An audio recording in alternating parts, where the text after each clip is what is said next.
सजना बरसे क्यों अखियाँ सजना बरसे क्यों अखियाँ सावन आए तुम ना आए तुम बिन तरसे मोरा जिया सजना बरसे क्यों अखियाँ ও বৃষ্টি তুমি থেকো আজ সাক্ষী হয়ে সঙ্গ পানে এই বনবাসীতে গোলক যত দুঃখ জমা মনের কোণে আজ যাবে যায় তুমি যাবে এই মন কাঁদে সারা सजना बरसे क्यों अखियाँ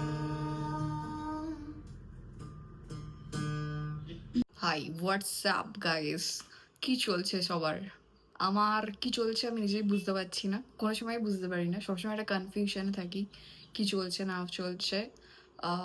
ব্যাঙ্গালোরে প্রায় হয়ে গেল অলমোস্ট 2.5 years। কিছুটা আপডেট করতে পেরেছি নিজেকে, মানে লাইফস্টাইল যেখান থেকে এসেছিলাম সেখান থেকে, লাইক পিজি লাইফ থেকে নিজের 1 BHK ফ্ল্যাট রেন্টে আছি, অনেকটাই মাচ সেটেল লাস্ট কিছু বছরের থেকে। বাট আমি কেন জানি না আমার ব্যাঙ্গালোরটা ঠিক পোষায় না, পাতি কথায় পোষাচ্ছে না। মানে পয়সা অনেক আছে, বাট লোকজন বা লোকজনের মেন্টালিটি ঠিক ম্যাচ করতে আমি ঠিক পারছি না।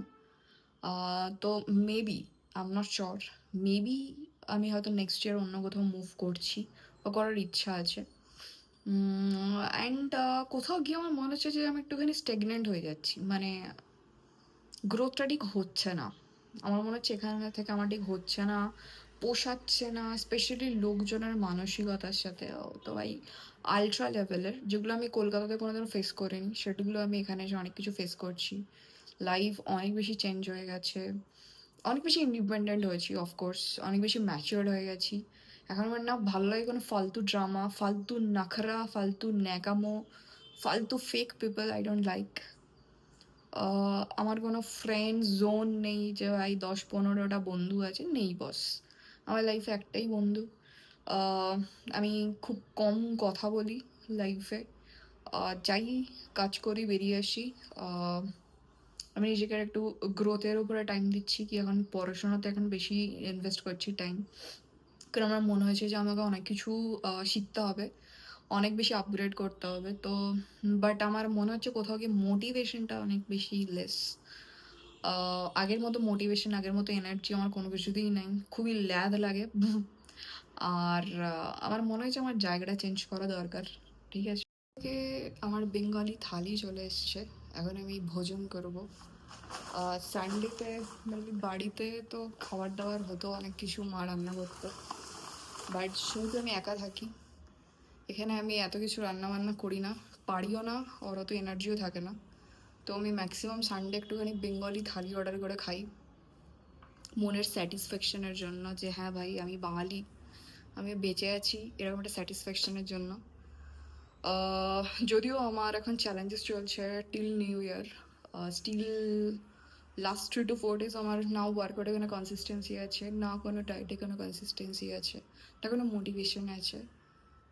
তো অনেক কিছু চলছে বলবো। ওকে, তো বেঙ্গলি থালি চলে এসছে, এখানে অনেক কিছু আছে, আইটেমগুলো আমি তোমার এখানে আছে। তোমার ভাত, একটা শাকের তরকারি, একটা কিছু ভেজ তরকারি, চাটনি, মাছের ঝোল, পাঁপড়, এখানে ফিশ ফ্রাই, একটা বেগুনি, এখানে ডাল আছে। ঠিক আছে, আমি যখনই খেতে বসি তখনই কোনো না কোনো একটা সিরিজ দেখতে থাকি। এখন আমি নেটফ্লিক্সের ভ্যাম্পায়ার সিরিজ দেখছি, এটা আমি বেশ কয়েক মাস আগে স্টার্ট করেছিলাম, বাট ওটা এখনও আমি সিজন 3-তে গিয়ে আটকে রয়েছি, কারণ প্রত্যেকটা সিজনে ওরা 20 থেকে 22টা করে এপিসোড দিচ্ছে, টোটাল 8খানা এপিসোড, 8খানা সিজন আছে, তো এটা শেষ করা আমার পক্ষে সম্ভব নয়। তো আমি যখন খেতে বসি একটা একটা করে দেখতে থাকি। এখনও আমি দেখবো খেতে খেতে, তারপরে চলো কথা হচ্ছে।